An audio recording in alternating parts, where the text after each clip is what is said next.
كل واحد فينا أكيد عنده حلم ونفسه يتحقق، وعلشان توصل لحلمك لازم يكون عندك هدف. والحلم اللي أنا عاوز أوصل له هو 1000 لاعب محترف. السلام عليكم ورحمة الله تعالى وبركاته. معكم الكابتن سعيد المصري. معنا اليوم موزة ومارادونا وديدا وبخيت وعمر وخالد صقر التمرير، وده كان هدفنا اليوم. في اهداف عندنا كمان بتخدم هدفنا الرئيسي، التوافق والسيطرة. هتكلم في نقطة مهمة، لازم نفرق بين العنوان والهدف الرئيسي وهدفك العام. احنا هنا بنركز على الهدف الرئيسي، واكيد شغالين برضو على الاهداف اللي بتخدم هدفنا الرئيسي. اللعيبه ما عندهاش اي مشكله وهم شغالين، التمرير والسيطره والتمرير والتوافق، والاهداف دي كلها احنا شغالين عليها. النجاح عامل مشترك بيني وبين اللاعبين، دور اللعيبه التركيز والتنفيذ،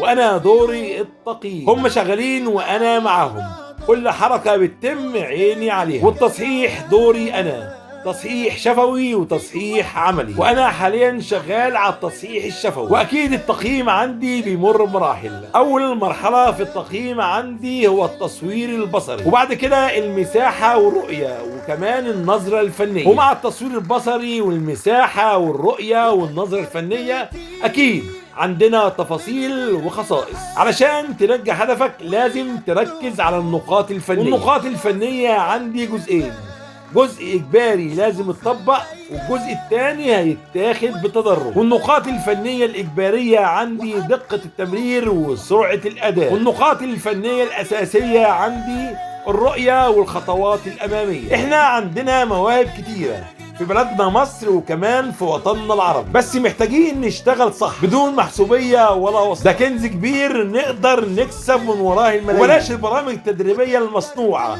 اللي فيها تغيير وشخبطة ولخبطة. واحنا كمان عندنا مدربين محترمين شطار، وعندنا برامج تدريبية محطوطة باحترافية. دمتم في حفظ الله، وتحياتي ليكم وعلى الله التسهيل، والسلام عليكم ورحمة الله تعالى وبركاته.